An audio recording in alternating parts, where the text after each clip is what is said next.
semuanya, apa kabar? Tetap jaga kesehatan ya.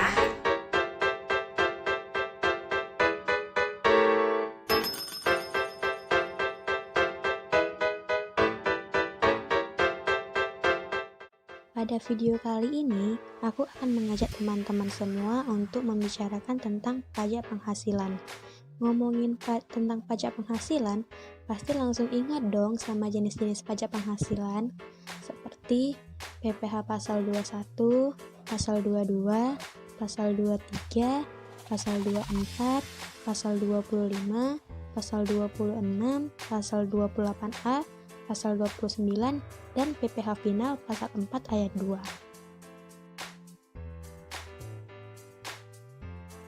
Aku, Safira Arifiani, akan menjelaskan tentang transaksi PPh 21. Maka, transaksi ini berutang PPh 21 ya, dan objek pajak berupa penghasilan dalam bentuk honor yang diterima oleh Bapak Zaki Saputra. DPP penghasilan kena pajaknya, yaitu PPh 21 tenaga ahli bukan pegawai sebesar 50% dari penghasilan brutonya, atau 50% dari 40 juta, yaitu 20 juta.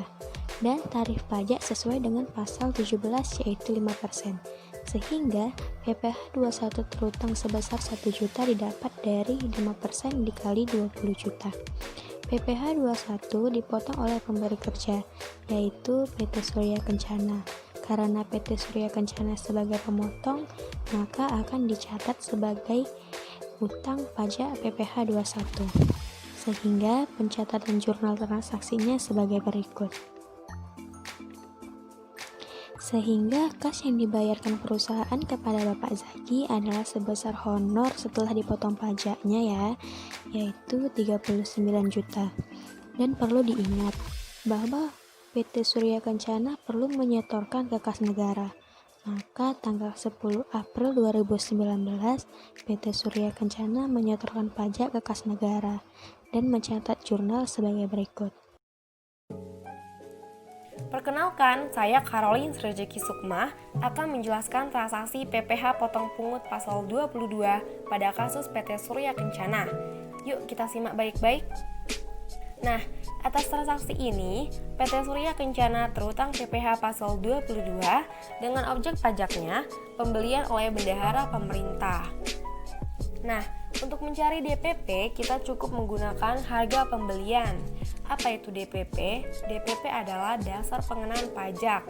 Nah, di sini harga pembelian diketahui 3 miliar rupiah. Untuk mencari PPh pasal 22, kita cukup menggunakan tarif PPh badan sebesar 1,5% dikali dengan DPP sebesar 3 miliar rupiah, menghasilkan 45 juta rupiah. Pada kasus ini, PPh pasal 22 dipungut oleh pembeli. Maka, PT Surya Kencana akan menerima dana dari Bendahara Daerah Kota Jakarta sebesar 2.955 juta rupiah. Angka tersebut didapat dari DPP dikurang dengan PPh pasal 22. Nah, untuk pencatatan jurnalnya, pada saat menjual kertas tanggal 5 Juni 2019, piutang usaha berada di debit sebesar 3 miliar rupiah. Penjualan berada di kredit sebesar 3 miliar rupiah. Untuk harga pokok penjualan diketahui pada soal sebesar 500 juta rupiah berada di debit. Untuk persediaan berada di kredit sebesar 500 juta rupiah. Nah, pada tanggal 5 Juni 2019 belum ada pencatatan pajak terutang karena PPh pasal 22 terutang baru akan dicatat pada saat terutangnya, yaitu pada saat pembayaran tanggal 6 Juni 2019. Nah, pada saat pembayaran oleh bendahara tanggal 6 Juni 2019, kas atau bank bertambah berada di debit sebesar 2.955 juta rupiah. Dan PPh pasal 22 dibayar di muka sebesar 45 juta rupiah. Untuk di kredit, terdapat piutang usaha sebesar 3 miliar rupiah.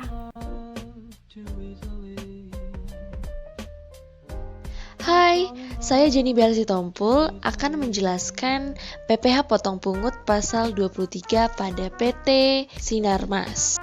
DPP 600 juta rupiah, PPh 23 2% dari 600 juta rupiah, 12 juta.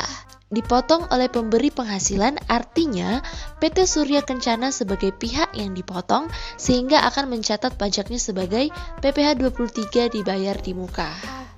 Nah, bagaimana sih jurnalnya?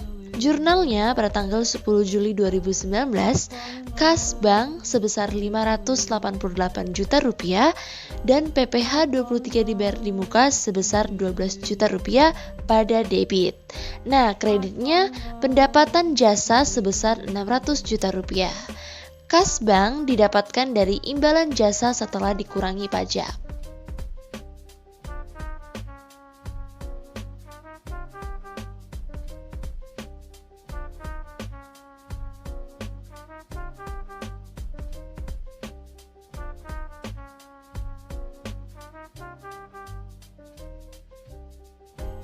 Perkenalkan, saya Marina Sianipar akan menjelaskan transaksi PPh potong pungut pasal 4 ayat yang kedua pada kasus PT Surya Kencana.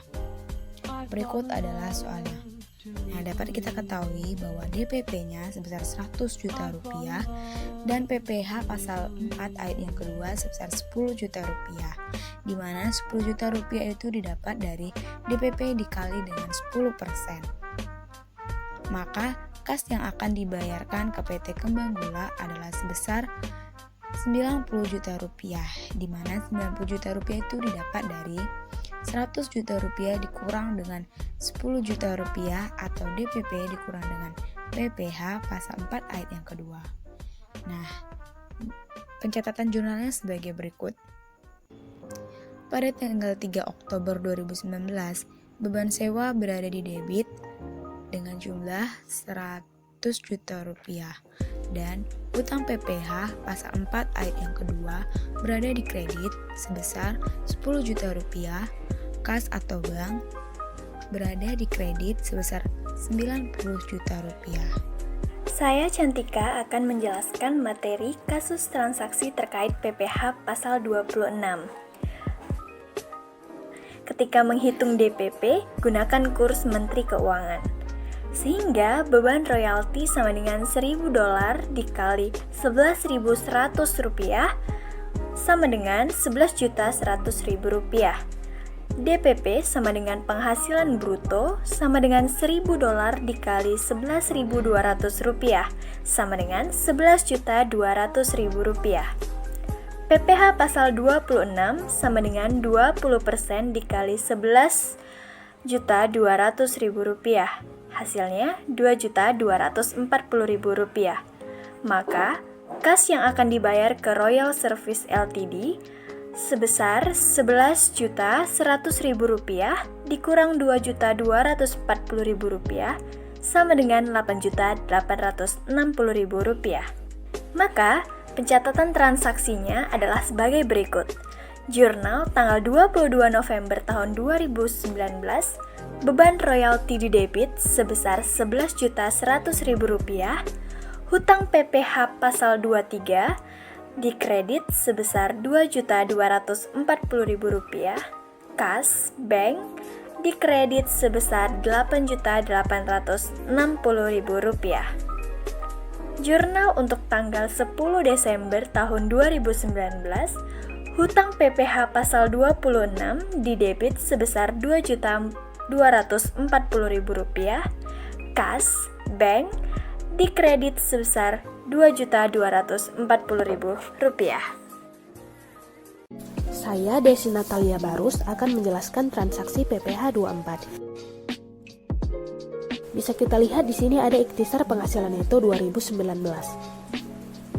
Dari tabel tersebut diperoleh penghasilan kena pajak sebesar Rp14 miliar, sehingga beban pajak atau PPh terhutang tahun 2019 yaitu Rp2,5 miliar didapat dari tarif pajak PPh badan dikali PKP, yaitu 25% dikali Rp14 miliar. Nah, kita perlu ingat prinsip pajak Indonesia yaitu worldwide income. Penjelasannya sebagai berikut. Besaran maksimal PPh 24 yang dapat dikreditkan untuk setiap negara dihitung dengan formula sebagai berikut. Berikut perhitungan kredit pajak luar negeri untuk Singapura dan untuk Filipina. Sehingga yang dapat dikreditkan pada beban pajak akhir tahun yaitu nilai yang terendah antara batas maksimal dengan PPh yang dipotong di luar negeri. Sehingga total PPh pasal 24 yang dikreditkan sebesar 650 juta rupiah. Maka atas dasar dan peristiwa tersebut, perusahaan akan mencatat jurnal sebagai berikut. Yang pertama, jurnal saat pembayaran pajak terutang di luar negeri. Dan yang kedua, ada jurnal saat pembebanan pajak terutang di luar negeri. Perkenalkan, saya Tasya Maria Andinia. Saya akan menjelaskan transaksi PPh pasal 25. PT Surya Kencana adalah wajib pajak badan yang wajib membayar angsuran PPh pasal 25 setiap bulan. Besarnya angsuran per bulan sebesar 200 juta. Dengan penjelasan, PPh terutang tahun pajak sebelumnya dikurang dengan kredit pajak dibagi dengan 12 bulan. Pada tanggal 10 Desember 2019, perusahaan membayar angsuran PPh pasal 25 bulan November sebesar 200 juta. Pencatatan jurnalnya adalah pada tanggal 10 Desember 2019, PPh pasal 25 dibayar di muka sebesar 200 juta, pada kas atau bank sebesar 200 juta. Jika PPh yang sudah dipotong pungut oleh pihak lain dan PPh 25 yang dibayar sendiri lebih besar dari PPh terutang, maka akan timbul PPh lebih bayar yang terdapat pada PPh pasal 28A. PPh pasal 28A merupakan piutang wajib pajak kepada negara. Sebaliknya, jika PPh terutang lebih besar dari PPh yang sudah dipotong pungut oleh pihak lain dan PPh pasal 25 yang dibayar sendiri, maka timbul PPh kurang bayar yang terdapat pada PPh pasal 29. PPh pasal 29 merupakan hutang pajak penghasilan yang harus disetor ke negara sebelum SPT PPh tahunan disampaikan. Sehingga, berdasarkan transaksi-transaksi yang telah terjadi sebelumnya, maka kita harus menghitung beberapa PPh kurang bayar atau lebih bayar PT Surya Kencana.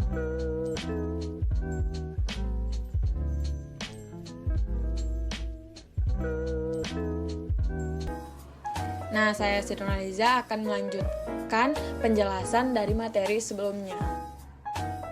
Berdasarkan transaksi atau peristiwa yang terjadi di PT Surya Kencana selama tahun pajak 2019, maka kita dapat ikhtisar pembayaran terkait PPh dibayar di muka yang dapat dikreditkan dengan rupiah sebagai berikut.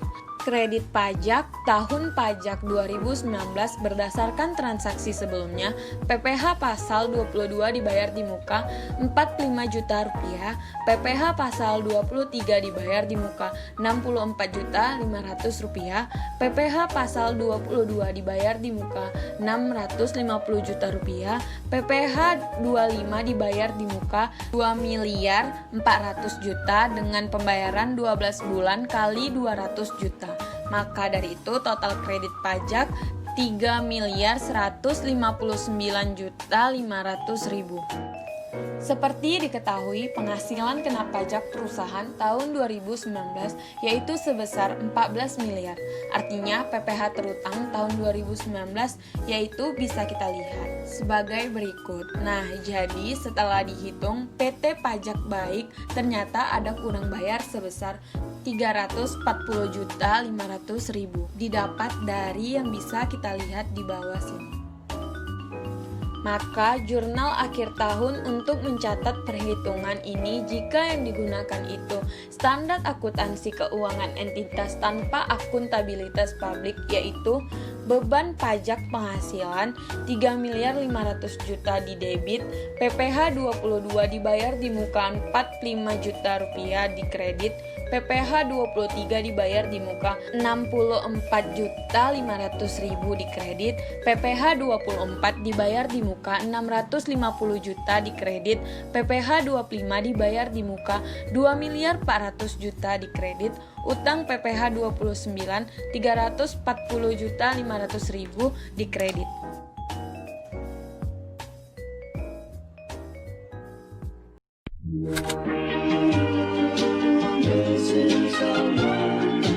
Halo semuanya, dalam kesempatan kali ini, aku Safira Arifiani akan menjelaskan mengenai studi kasus akuntansi pertambahan nilai pada PT Sinar Jaya. PT Sinar Jaya, sebuah pengusaha kena pajak, merupakan distributor alat tulis kantor. Transaksi yang dilakukan selama bulan April 2014 adalah sebagai berikut. Pada tanggal 2 April memberi persediaan barang dagangan atau barang kena pajak secara kredit dari PT Sriwijaya, sebuah pengusaha kena pajak seharga 80 juta dan mendapatkan rabat 7%. Sehingga potongan pembeliannya adalah 7% dikali 80 juta menghasilkan Rp5.600.000. Sehingga DPP PPN yang dibayarkan oleh PT Sinar Jaya adalah Rp80 juta dikurang Rp5.600.000 menghasilkan Rp74.400.000. PPN pajak masukannya adalah 10% dikali Rp74.400.000 sehingga menghasilkan Rp7.440.000. Sehingga jurnalnya adalah persediaan Rp80 juta, pajak masukan Rp7.440.000 pada debit, potongan pembelian Rp5.600.000, utang dagang Rp81.840.000 di kredit. Perkenalkan, saya Caroline Srirejeki Sukma akan menjelaskan transaksi PPN dan PPNBM pada kasus PT Sinar Jaya. Yuk kita simak baik-baik. Pada tanggal 5 April, menjual persediaan barang dagangan atau BKP secara kredit kepada CV Patimura seharga Rp200 juta. Harga pokok penjualan tersebut adalah Rp60 juta. Nah, kita akan mencatat jurnalnya. Yang pertama, kita akan mencatat akun piutang dagang di debit sebesar Rp220 juta.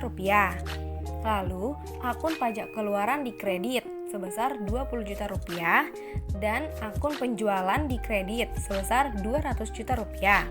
Dari manakah angka-angka tersebut didapat? Kita bahas satu persatu ya. Untuk angka dari akun penjualan, kita dapat dari soal sebesar Rp200 juta. Untuk angka dari akun pajak keluaran, kita dapat dari 10% angka akun penjualan atau 10% dari Rp200 juta sebesar Rp20 juta. Nah, untuk angka dari akun piutang dagang, kita dapat dari angka akun penjualan dijumlah dengan angka akun pajak keluaran sebesar Rp200 juta dijumlah Rp20 juta. Maka hasilnya Rp220 juta. Lalu kita jangan lupa untuk mencatat akun harga pokok penjualan di debit sebesar Rp60 juta dan akun persediaan di kredit sebesar Rp60 juta. Angka dari akun harga pokok penjualan dan akun persediaan didapat dari soal masing-masing Rp60 juta.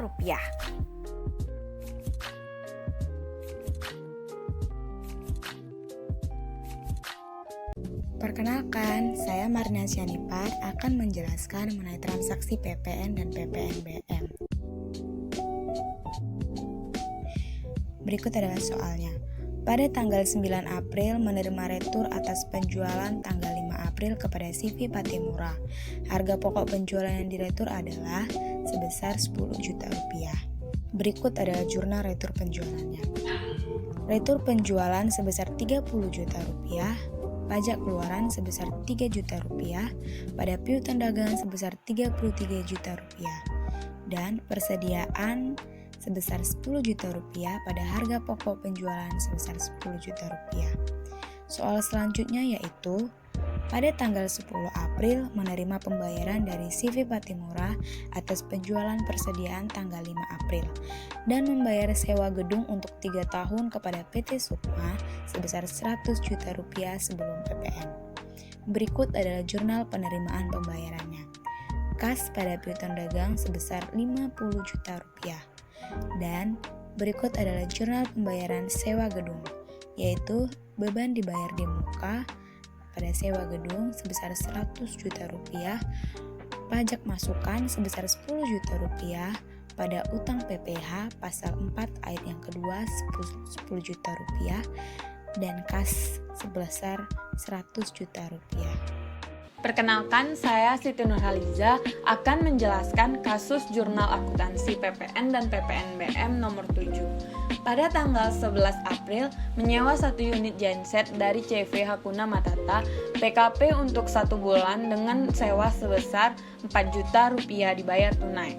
Jurnal pembayaran sewa genset yaitu beban sewa genset 4 juta rupiah, pajak masukan 400.000 pada utang PPh pasal 23 80.000, kas atau bank 4.320.000. Nomor 8, pada tanggal 17 April menjual persediaan barang dagangan BKP kepada Permatasari Pajak seharga 50 juta rupiah sekaligus tagihan dan faktur pajak. Harga pokok persediaan adalah 20 juta rupiah. Jurnal penjualan piutang dagang pada penjualan 50 juta rupiah, persediaan pada harga pokok penjualan 20 juta rupiah, pajak keluaran dipungut pemungut pada pajak keluaran 5 juta rupiah. Saya Cantika akan menjelaskan materi kasus transaksi terkait PPN dan PPNBM. Transaksi ke-9. Pada tanggal 20 April menerima pembayaran dari Bendahara Permatasari Pajak. Berikut adalah jurnalnya. Kas didebit sebesar Rp49.250.000. Pajak dibayar di muka terutang PPh pasal 22 didebit sebesar Rp750.000. Piutang dagang dikredit sebesar Rp50 juta. Transaksi 10. Pada tanggal 25 April membayar royalti sebesar $54.000 kepada DNG Ltd, sebuah perusahaan yang bertempat kedudukan di Australia atas pemakaian merek dagang. Kurs tengah Bank Indonesia, $1 sama dengan Rp11.500 dan kurs Menteri Keuangan $1 sama dengan Rp12.000. Maka perhitungan PPh pasal 26 sebagai berikut.